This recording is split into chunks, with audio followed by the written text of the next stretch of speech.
borom signature bi loxom bi mu téye ci bigam toog ci bureau mu yëg ne bigam bii muy signé te li muy signé ay scandale la na ci bàyyi xel. xolal léegi Sénégal coowu suuf ni mu fi bare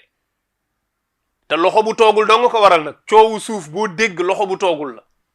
mooy lan loxo bu doxantu fu mu warul dem loxo buy signé lu mu warul signé parce que suufu jàmbur nga signé ca te léegi joxe suuf moom ci étranger dafa mel ndoxu naan indi xaalisam bu bare ñëw ñu jël dëkkub jàmbur jël suuf sa nit ña war a bayee jox ko waa dëkk ba toog lu tax parce que waa ji am na milliard parce que waa ji France la jógee parce que Angleterre la jógee parce que Brésil la jógee mais après day tax mu ñëw nangu waa dëkk bi suuf bi nu war a dëkk ak di ca bay moom mu nangu ko di ci liggéey am koom di ko delloo ji dëkkam loolu pour lan la waaye ku ci bàyyiwul sa signature bii nga xam ne yaay signeel gaa yi ay contrat ñuy nangu ay suufu jàmbur wallahi di nga mas a toog ci sa bàmmeel wéet da nga jooy yow dul bokkal kenn nañu bàyyi suufu jàmbur yi nii saax-saaxee dégg ngeen coow loolu di xew ca Dugaar am na ñoo xam ne mën nañoo naan ndox wari te ni mu xewee Dugaar noonu la xewee ci dëkk yu bare ci Sénégal foo xam ne dañuy jël ay suufu baykat dem di signé ñoo xam ne ay boroomi alal la ñu jógee bitim réew te duñ ko yëgal waa dëkk ba signé ñoom contrat yoo xam ne waa dëkk ba sax duñ ko xam ñoom dañuy xëy rek gis waa ji di xàll suuf si di jël lu xew ñu ne jox nañ ko suuf si fan lañ ko joxee suuf si état bi moo ko jox lan moo tax mu jox ko ci yan condition la ko joxe lu tax waa dëkk bi amuñu droit xam ko lu tax table de négociation bi ñuy joxee waa ji contrat bi ci suufu jàmbur lu tax ñooñu duñ ñëw toog loolu c'est pas normal loolu même bu ko loi maye woon sax jaaduwul nit munoo def ci moomeelam loo xam ne yaa ngi fay indi nit ku mu xamul te xamul sax kooku lan ngeen signé yéen ñaar ci suuf boo xam ne yow ba nga fa nekkee ba léegi yàgg say maam kenn xamul di ko dundal suuf ku koy dundal yaa ko moom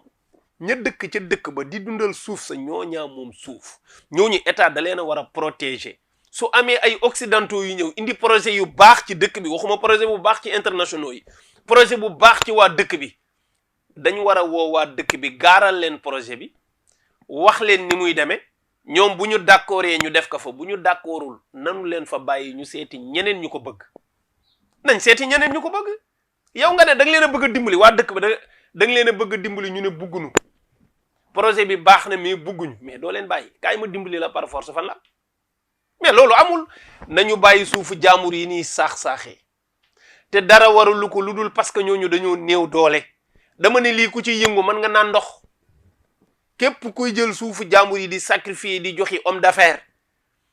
te léegi li garaaw dañ leen di defar ay titre foncier nga xam ne état bi bu ko bëggoon a nanguwaat sax dootu ko mën wa illaa dana ko coûter milliards yoo xam ne dootu ko mën def mais pour lan titre foncier